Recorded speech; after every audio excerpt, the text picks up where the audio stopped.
हामी माथि छौं। तपाईले जति अश्रु ग्यास हाने पनि हाम्रो ढुङ्गाको अगाडि केही चलेन। त्यसै यो मुद्दामा दलालहरु भन्दा माथि हामी छौं साथीहरु।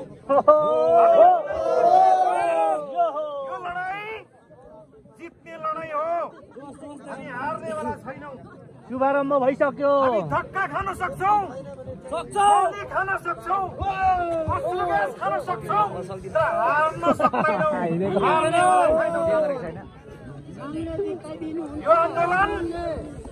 यो आन्दोलन सभ्यताको संरक्षणको लागि, इतिहासको संरक्षणको लागि, संस्कृतिको संरक्षणको लागि, प्रकृतिको संरक्षणको लागि, मुन्दुमी स्थलको संरक्षणको लागि हो। कुनै जाति धर्म कसैको विरोधको आन्दोलन होइन। र हामीले बारम्बार भन्दै आएका छौं, यो लडाईँमा खुङलिङ नगरपालिकाको मेयरको स्थान कहाँ हो? हामीले मेयर भन्ने कि दलाल माफिया चन्द्र ढकालको एजेन्ट भन्ने? साथीहरु भन्नुहोस् त, एजेन्ट भन्ने कि मेयर भन्ने?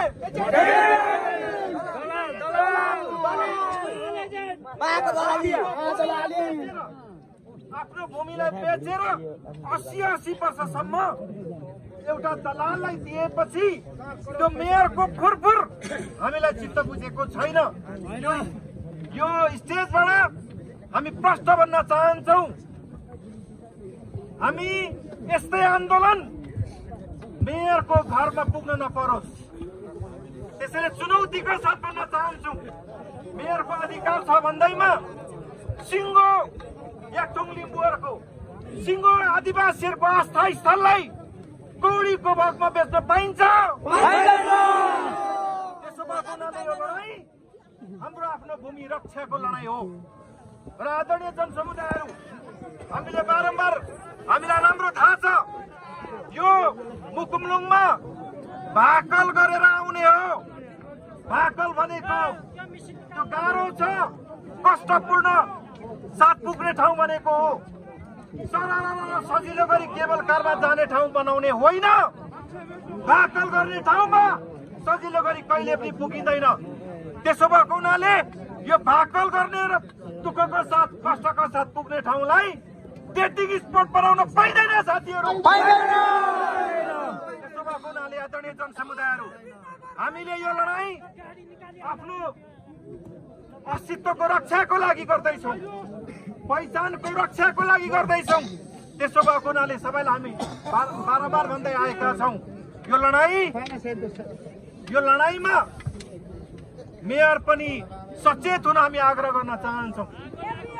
र यहाँको सभासदलाई भन्छौं, हामी यो लडाई तिम्रो पद जान सक्छ, तिम्रो अन्तिम विजय हुन सक्छ।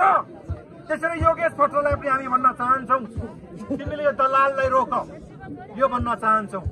र माफिया चन्द्र ढकाललाई पनि भन्न चाहन्छौं, तिम्रो अन्त्यको सुरुवात यही मुकुमलुङबाट सुरु भइसक्यो। अन्त्यको सुरुवात यहीबाट भइसक्यो। त्यसो भएको हुनाले हामीलाई तिमीले छुयौ, त्यो नै सबैभन्दा ठुलो गल्ती भयो। त्यसो भएको हुनाले म यहाँको यो ठेकेदार केदेम भाइलाई पनि भन्न चाहन्छु, इन्द्र केदेम भाइ, तिमीले कतिमा ठेका लियौ थाहा छैन, छिटो पैसा लिइहाल। हामी 1000 गोली खान तयार छौं। त्यसो भएको हुनाले ठेकाको पैसा छिटो लिइहाल। र आदरणीय जनसमुदायहरू, प्रशासनको साथीहरूलाई भन्न चाहन्छु, तपाईहरुले अन्तिम प्रहार गर्ने भनेको गोली हो।